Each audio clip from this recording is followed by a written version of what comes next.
alors Pape Sané soo déggee Babacar lii lépp muy wax c'est comme si Ousmane Sonko lu ma waxoon ci Terra meeting bi dem na boy naan maa ngi wax le président na ñëwaat ci parti bi mu gën a firndee que am na problème seen diggante mais su ma déggee Babacar dafa mel ni tout marche bien c'est des complotistes ñoo nekk derrière ñaari communiqué yi finalement dañuy naan ko waruñu woon tiit pourquoi tout ce tintamarre loolu la ñuy wax Pape Sané. waaw xam nga. moom dafa mel ni xelam dafa dal moom. waaw moom xelam dafa dal parce que c'est normal xam na am na peut-être niveau d'information bu mu toll ñun tolluwuñu fa mais en fait jiixi jaaxa bi ni nga ko waxee tey la logique aurait voulu que tey moo xam Pastef moo xam coalition Diomaye président ku ci nekk génn servir li nga xam ne mooy un démenti par rapport à ces deux communiqués. Pourquoi ce silence?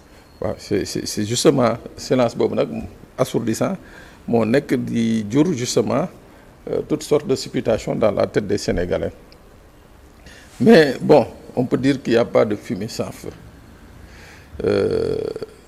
et espérons que mu nekk comme ni ko Babacar waxee rek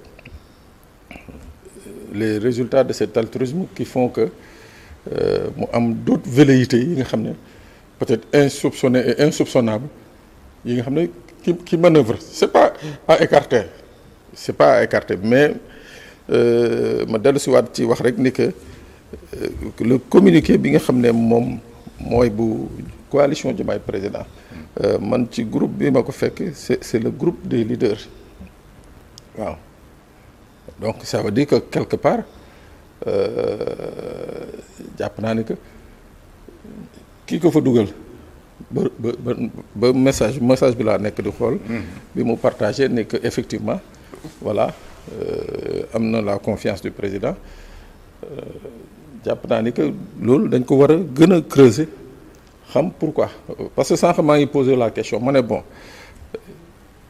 si protocolairement benn lettre la ñu gisagum te jàpp naa ni que logique pour logique mooy que waroon na am beneen lettre bi nga xam ne moom moo informé Aïda Mbodj ni que moom président wàcce na ko à la tête de la coalition mais soo xoolee la formulation de la lettre je parle juste de la forme hein.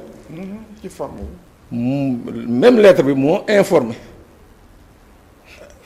kii di Aminata Tall ni que mooy la nouvelle présidente Aminata Touré mooy la nouvelle présidente en même temps informé ko ni que kii di Aïda Mbodj nekkatul ci à la tête de cette coalition moi dans ma tête c'est problématique quoi moo tax depuis démb may jéem a gëstu sur ce même si j'ai des confirmations que c'est un document avéré voilà. C'est avéré.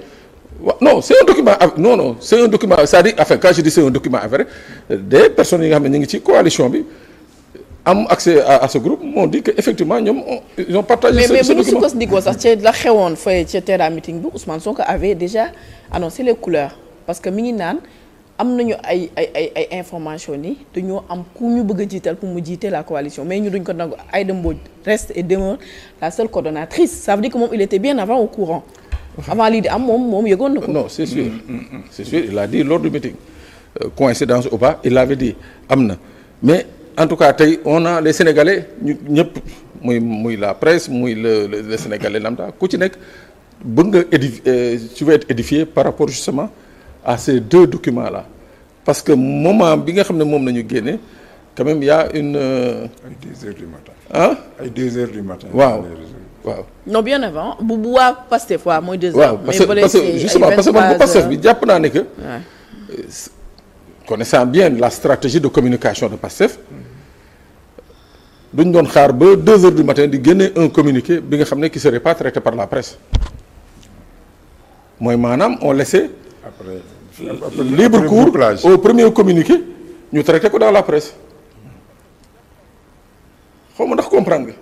non j'ai pas compris. non c'est-à-dire que Pastef ni ñu aayee xarañee ci communication jàpp ma ñu mën a xaar ba 2 heures du matin di génne un communiqué bi nga xam ne mënoon na génn un peu plus tôt pour que presse bi traité ko de la même façon ni mu traité l'autre communiqué.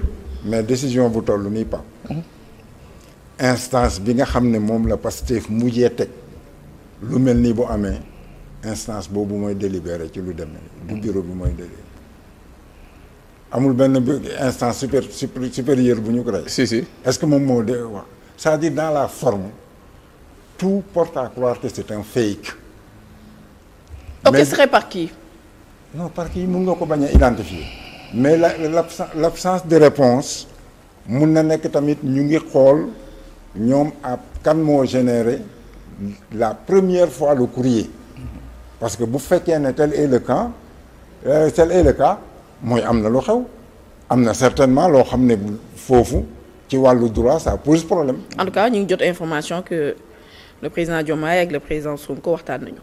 waaw information mais boobu laa jot bu fekkee ne li ñu wax diggante démb ak tey am na seen waxtaan mënul gaawee ni c'est-à-dire li ma la wax ñoom Pastef il faut ñu comprendre loolu surtout Ousmane Sonko parce qu'il est devenu premier ministre.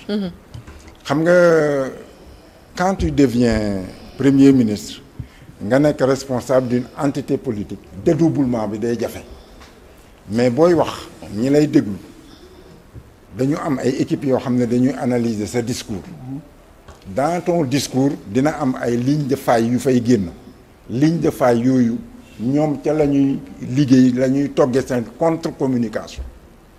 contre-communication boobu nag c'est avec tous les instruments possibles et imaginables. te xam nga ne en face dëgg-dëgg il y a pas que des manchots ah. Il y a des politiciens avérés. ak ñi nga xam ne ñu ngi leen di wax ne ci système bi la ñu bokk ak bokkuñu.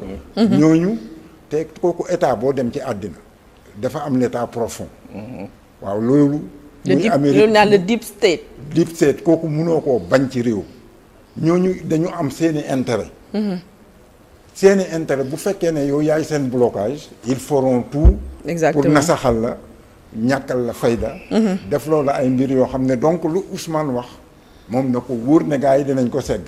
mais nii au lendemain de son terrain meeting man le premier article que j'ai lu le matin dafa ne les obligations du Sénégal en ça a augmenté baisse na parce que c'est là joxe ay taux ak yooyu c'est-à-dire te loolu il faut que ñu comprendre ne fi muy waxee léegi moom bu waxee répercussions yi day bëri mun ngaa wax ci FMI te doo ko tudd mun ngay def la ngay def te doo ko tudd surtout nga nekk dans un processus de négociation mais léegi la ngay wax ça peut même ne pas être maladroit mais ki toog l'équipe adverse mais day analyser faille bi te foofu lay dóor situation boobu la ñuy dund jamono ji man moom laa gën parce que man bu fekkoon ne damaa gisoon ay documents authentiques yoo xam ne dañu remplir toutes les conditions de fond et de forme mun naa wax mais kan man document yi ma gis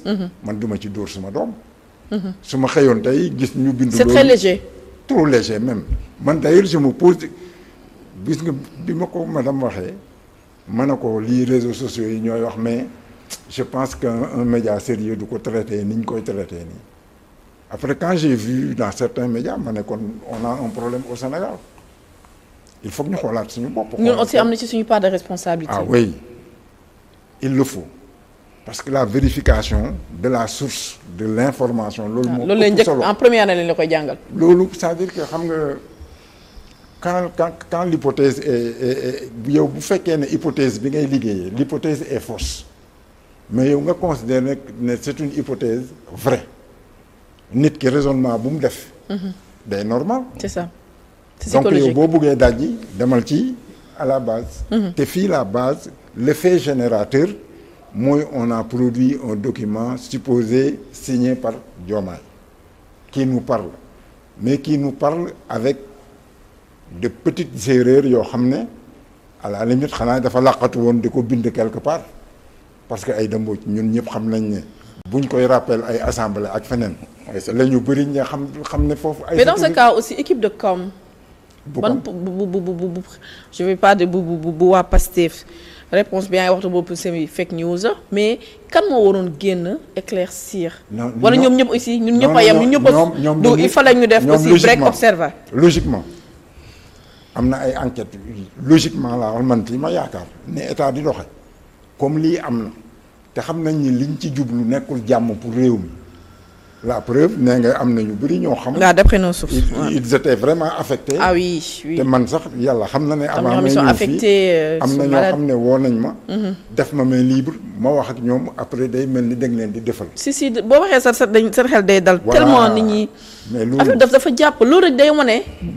que ñii ils n'ont pas droit à l'erreur te xamuñu sax fu yaakaar bu Sénégal yi teg. léegi nag kon am ci ñoom nañ doon jaare ci ay chroniqueurs. pour faire passer certains messages te boobu yoon commencé di am ay obstruction di nga wut yeneen yoon. d'accord Pape Sané ñu bari aussi ñi ngi naan leçon yu ñu ci war a tirer mooy ñaari communiqué